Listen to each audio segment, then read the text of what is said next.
अध्यक्ष महोदय, अमेंडमेंट में क्रेडिबिलिटी में आपका कोई जवाब नहीं। नहीं ये नहीं कह रहा मैं। लेकिन दाईं तरफ वाले लोगों का थोड़ा हिसाब किताब अलग है। अध्यक्ष महोदय, मैं धन्यवाद देता हूं आपका कि आपने बहुत महत्वपूर्ण घटना पे मुझे बोलने का अवसर दिया है।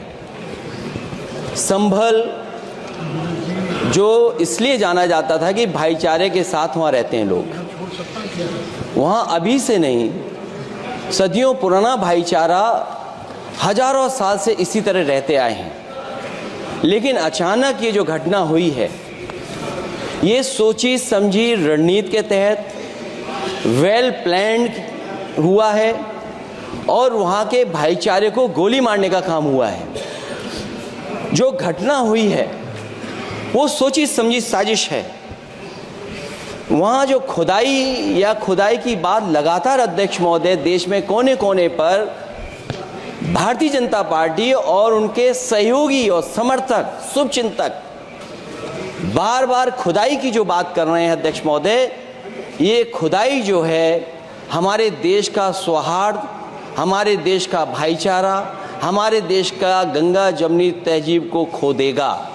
मैं आपका धन्यवाद इसलिए भी देता हूं कि इस महत्वपूर्ण जो साजिश हुई, और वो साजिश सोची समझी इसलिए मैं बोल रहा हूं। उत्तर प्रदेश का चुनाव था, पहले 13 तारीख को चुनाव होना था और 13 तारीख के चुनाव को उन्होंने बढ़ा करके 20 तारीख कर दिया। और इस जो घटना है मैं आपके सामने पढ़ना चाहता हूं। अध्यक्ष महोदय, ये यात्रा रुकी क्यों नहीं है? यात्रा ले जाओ दूसरी तरफ।